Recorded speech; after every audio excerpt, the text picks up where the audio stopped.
Hey everyone, it's Ben here for Travel and Teach. Today we're going to talk about my 5 favorite things about living in Korea. I hope you enjoy. So I taught in Korea about 5 or so years ago now, but I think the stuff I'm going to talk about is still applicable, and I have a lot of friends who still live out there and teach out there, and they kind of agree with me. So again, hopefully this is some useful stuff that if you're a bit unsure about living in Korea, hopefully it can clean stuff up and kind of make it more appealing to you. So the number one main thing about living in Korea that I think is a great benefit and a great boon is the location. Korea is in the heart of Asia, not geographically, but you know what I mean.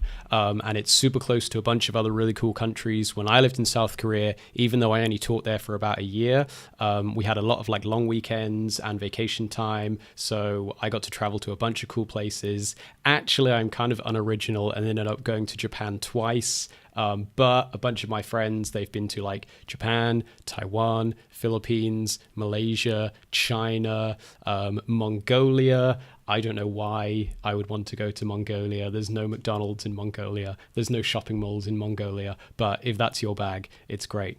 So anyway, the best thing is South Korea is kind of right smack bang in the middle of all those places. And if you're kind of savvy with flights and buying in advance, you can find really good flight deals. Again, like I said, you'll get a bit of vacation time from work. And of course, Korea has a lot of like national holidays and long weekends. So it's very, very feasible to travel around Asia as you live as a resident in South Korea. So my second favorite thing about Korea, again, it's not too original, but it's the kind of Western stuff you can get. Now, I know some people, they travel to another country and they want to throw themselves in the deep end and be like, yeah, I've got to have only Korean food, only do Korean cultural stuff, yada, yada, yada. That's very nice, but Benny likes his home comforts. And while I do love Korean food and I do love Korean culture, etc., I also quite enjoy my home comforts. So it was great that I could like go to the supermarket, buy some familiar brands, and of course eating out at restaurants. Yes, there's a bunch of really delicious Korean restaurants, Korean styles, but it's very international. I remember in the neighborhood I used to live in Incheon, there was of course a lot of Korean food, but there was Japanese food, Italian food, Indian food, and of course there's a bunch of Western fast food, because wherever I go in the world, I need a McFlurry. I've got to have it. And I would like to point out this video has no affiliation or sponsorship from McDonald's. I just really, really like McFlurries. So again, I know some people, if they want to go knee deep in Korean culture, that's great, but there is still that kind of familiar food option. So my third favorite thing about my time in Korea was the people. And again, it's very cliche to say, oh man, I went to this foreign place and oh, the people were so nice and friendly. But genuinely, hand on heart, Korean people are some of the nicest people you can meet. I remember even from my first day, like walking around wide-eyed, didn't know really where to go, didn't know what to do. Like complete strangers would come up and ask me, can I help you? Most people are super, super friendly. Luckily, a bunch of Koreans are, number one, very good at English, and number two, they love to practice their English. So it was amazing. If I ever needed like recommendations, how to do stuff, there was always that help available. And of course, you've always got the support of Travel and Teach in your school and that kind of support network. But even when you're out and about and you need something like, where's the nearest restaurant? Where's the nearest bathroom?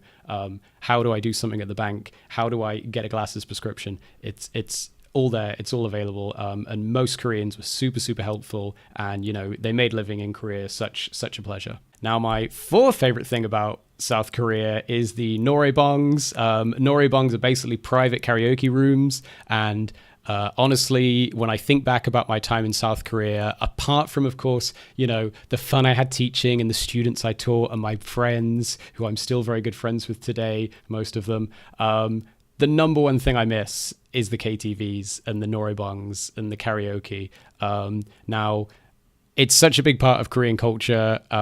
It became such a big part of my culture. I think by the end, I was probably going to karaoke at least once a week. It became a bit of an addiction, and it's just awesome. It's like a really cheap, fun way to hang out with your friends. You can pay for like a couple of hours to sit in a private room, sing a bunch of crazy songs, and just have a great time. And disclaimer, don't worry if you're not a good singer. I'm not a good singer. My friends will testify to that. And actually, now I'm going to show you some footage of me singing just to prove that I'm not a good singer. Here you go.